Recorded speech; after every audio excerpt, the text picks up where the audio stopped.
Alright, hello again. When the last video cut me off, we had just finished with our regular verbs. Now we're going to look at the verb tener. So I've already filled in a couple of these blanks. The basic meaning of tener is to have. We can use it literally, as in, tengo un perro, I have a dog. We can also use it in all of these idiomatic expressions. In English, we express these ideas with the verb to be. We say, I am sleepy. I am afraid. In Spanish, it's expressed in a different way. So in Spanish, we say, I have fear, and it means the same thing as I am afraid. So that's actually number one. Number one, tener miedo. Tengo miedo means I am afraid. Tengo miedo de is I'm afraid of. So yeah, that's a useful phrase. Tener calor, to be hot. Tener sed, to be thirsty.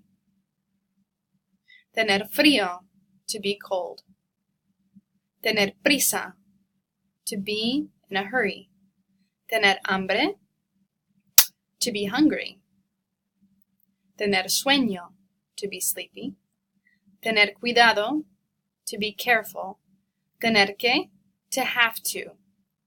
The only reason I included tener que is because it's a useful expression with tener. It's not really an idiom like the rest of these, but we'll still include it. And then tener años, to be a certain age, to be however many years old. All right, just a little note on these two. These are nouns. Miedo, calor, sed, frío. Nouns, meaning that we have an article, el or la, that we could use with each of these. El miedo is the fear. El calor is the heat. La sed is the thirst. El frío is the cold. So with that being said, we do not modify these nouns to agree with the person who's speaking's gender. So, yo tengo miedo.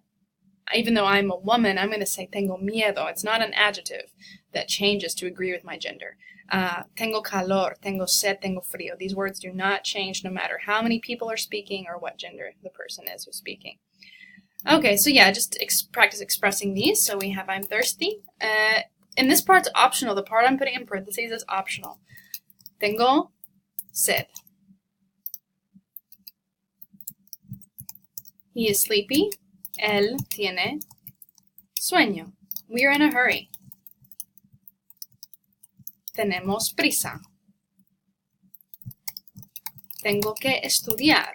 Now, the preference on these is not to use the subject pronoun. It's not wrong if you use the subject, but the preference is not to, just because it's not necessary. And then they are afraid. Tienen miedo. All right, now let's go to the verb ir. Very, very important verb. The basic meaning of the verb ir is to go. We can use it to talk about where we're going or what we're going to do. So the basic structure for this is you conjugate ir, followed by the preposition a, and then the place you're going. Pretty easy, pretty intuitive. Just like English, I'm going to, and then your place. Or I'm going to, and then your activity. Same word order as English. So for example, voy a la piscina. I go to the pool, or I'm going to the pool. Vamos al parque. We go to the park, or we're going to the park. Depends on context. If you see me walking with my dog and you say, hey, ¿a dónde van ustedes? Where are y'all going? And if I say vamos al parque, that's obviously we're going, present. But if I just say, every Saturday, cada sábado vamos al parque, then that's every Saturday we go to the park. So it's the same verbal form. Vas a bailar? Are you going to dance? So here we have vas, so some form of the verb ir, your preposition a, and then your AR, ER, or IR verb, left in its infinitive form. So let's take a closer look at this structure. Remember to use al instead of a el. So the reason we have vamos al parque is because originally the noun phrase here is el parque, and we would have vamos a el parque. Now Spanish does not like that a el parque. We make it a conjunction altogether, vamos al parque, and it just flows better. If it's a la, however, we just leave it a la. We wouldn't say al piscina, but a la. So if you find yourself writing something with a el, just double check yourself, like vamos a el museo. Make sure to change that to vamos al museo. So your forms of ir, this is really important. They don't look anything like the verb ir. Most of the time, your infinitive, that's your dictionary form. So if you looked up the word talk or run or eat, you would see the verb in the dictionary, hablar, or correr, or comer. If you looked up the verb to go, you would see ir. But the conjugated forms of ir are not derived from the word ir. They're totally different. So you just have to memorize ir separately. So voy, vas, va, vamos, vais, iban. Short and sweet. Voy, vas, va, vamos, vais, iban. Yeah, so one way to practice this and see, okay, do I really understand these concepts? Is just think of some ideas. Think, okay, ¿a dónde voy? Think about places you go every day and see if you can actually say those. So, todos los días. Voy a la universidad. Voy a la cafetería. Voy al gimnasio. I definitely don't go to the gym every day, but that's just an example. So, voy al gimnasio. How would you ask somebody else? ¿A dónde vas? Then think about how you would say what you're going to do today. So, voy a practicar el piano, if you're going to practice piano. Voy a nadar. I'm going to swim, if you're going to swim. So, you see the idea there. Cultura. Now, this is a part that if you don't study, I guarantee a lot of people will do poorly on. It's a very short section, but this requires you actually going back to your book and looking at the cultura section. So, this is all coming from this beginning of chapter 2, where we see some general information about España. So we have here la población, population, la capital, el gobierno, the government, the type of government, moneda, the currency, y las industrias. We have a picture, una foto de la Universidad de Salamanca, la universidad más antigua de España.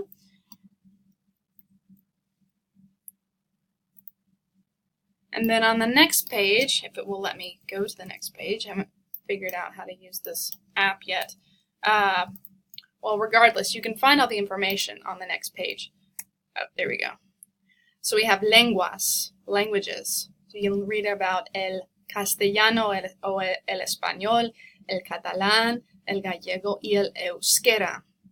So let me explain some of these things. Español tiene varias lenguas cooficiales. This is actually really interesting. Spain has several what we call co-official languages. So these are languages that, in addition to Spanish, are official. So if you know anything about Canada and the region of Quebec, or Quebec, however you want to pronounce it, we have French and English as official languages. But in Spain, we have Spanish, which is called Castellano or Español, Catalan, Gallego, and Euskera, which is Basque. It's the Basque language that's spoken in northern Spain. So, la música, the musician de la foto, es de Galicia y habla gallego. And this is actually the region where I studied in Spain, northwestern Spain, just north of Portugal. We have historia, and then we have celebraciones. So, what I want you guys to be able to do is be able to recognize some basic information about Spain. So, the oldest university in Spain, the answer to that is University of Salamanca. This region of Spain has a Celtic cultural heritage. That would be Galicia. The city located in southern Spain, that is Sevilla or Seville. These types of events are prominent in southern Spain, but not northern Spain, especially not the flamenco part. So bullfights and flamenco dancing. Corridas de toros, that's how we say bullfights in Spanish. Corridas de toros y música flamenco, baile flamenco.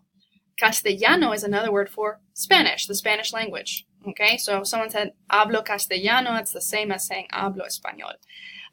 This language is spoken in Catalonia. In Spanish, we say Catalunya, the region of Spain where Barcelona is located. You might have heard about Catalunya this past year because of the referendum to become an independent nation. It's actually a really small, it's an area of Spain, but that for political and historical reasons has been fighting for its independence for a long time. And they actually have their own language that sounds kind of like a mixture between Spanish and French. And I actually learned Catalan when I was in grad school.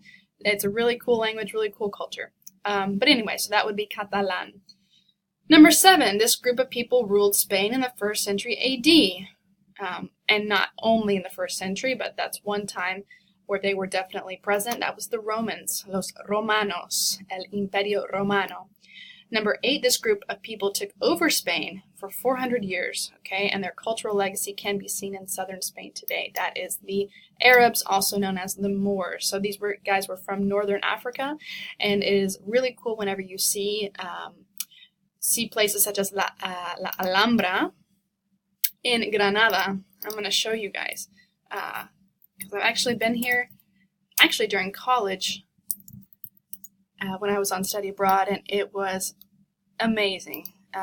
The pictures don't totally do it justice, but this was actually the last Arab fortress in southern Spain. In 1492, the Moors, the last of the Arabs, were actually expelled from Spain. They were not very nice. They expelled a lot of people. They expelled the Jews. They expelled the Arabs. But anyway, we have this amazing fortress with gardens and just, just amazing. I can't even explain it with words. You'd have to go there. So, La Alhambra has a lot of Arabic influence. So, and by the way, that's in the city of Granada. Other important cities in the south are, like I said, Sevilla, Seville, Cordoba. You can definitely see the influence there. Definitely worth a trip. Number 9, some other languages spoken in northern Spain include Galician and Basque. So this is known as Gallego and Vasco, or Gallego and Euskera. Euskera and Vasco are the same thing. So yeah, these are all spoken in northern Spain, northwestern Spain, and then this is just northern Spain, and then Catalan was northeastern Spain. And then number 10, the name of the landmass that comprises Spain and Portugal is the Iberian Peninsula. All right, so your days of the week, real quick, días de la semana. Hoy, today, mañana, tomorrow, ayer, yesterday. So just know your days of the week. Question words. Know these words. So, que, cuál, cuáles. These are variants of what, or in the case of cuál and cuáles, it can also mean which. Quién and quiénes, who, depending on if we're talking about a plural who or a singular who. Dónde, where. De dónde, where from. A dónde, where to. Cuándo, when. Por qué, why. And then cuánto, cuánta. Cuántos, cuántas, how much, and how many. So correct question word that fits in the blanks below. We have tengo clase mañana. This word mañana indicates a time, right? Or, when. So cuándo. Número 2. The hint here is porque. Porque as one word means because. The question phrase is por qué. 2 words. Soy de México. I'm from Mexico. The question word or question phrase in this case is de dónde es usted. Número 4. How many people live in Nacogdoches? 30,000 personas. That would be cuántas. We know it's cuántas because it's plural and it ends with a, so it's feminine and plural. Número 5. ¿Cuál es tu número de teléfono? It's hard to explain why it's cuál and not que.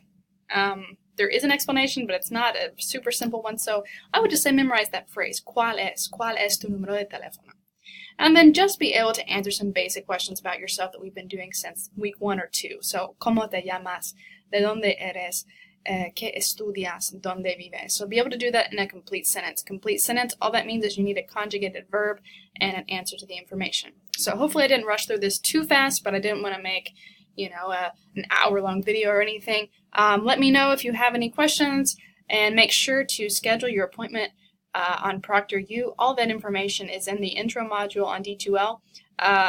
Just be warned that if you schedule your exam for, say, tomorrow, all right, that's less than 72 hours in advance, you're going to get charged, I think it may be just like $5. But in order to keep the service free, you need to make sure to make your exam schedule, make that 72 hours in advance, and then you won't be charged anything.